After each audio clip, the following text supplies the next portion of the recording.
இந்த தீய சக்தியும் தீந்து போன சக்தியும்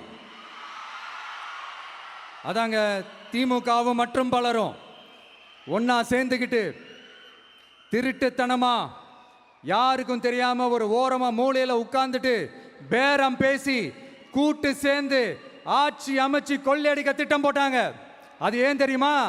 உங்களோட இந்த டிவிக்கு ஆட்சி அமைஞ்சா அவங்க பொழப்பே போயிடும். அந்த கொள்ளையடிக்கிறது, லஞ்சம், ஊழல் எல்லாமே கத்தம் கத்தம். அதான் இந்த காரணம்.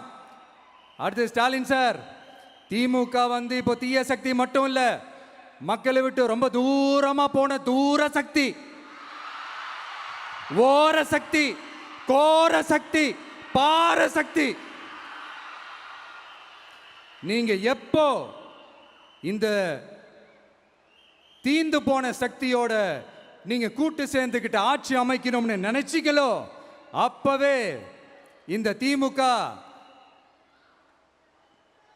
தூர்ந்து போன சக்தியாகவும் ஆயிடுச்சு. நீங்களாம் நம்மளை பத்தி அவதூறு பேசலாமா சார்?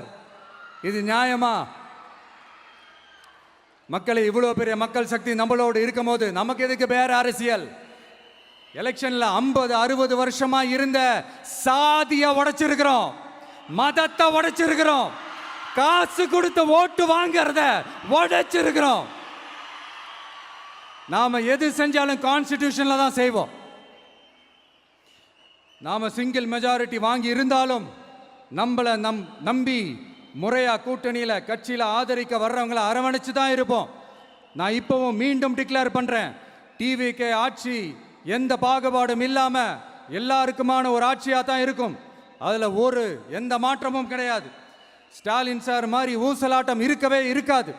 மதச்சார்பற்ற கொள்கையில சமரசமே இல்லை. மாநில உரிமைகளை விட்டு கொடுக்கவே மாட்டோம்.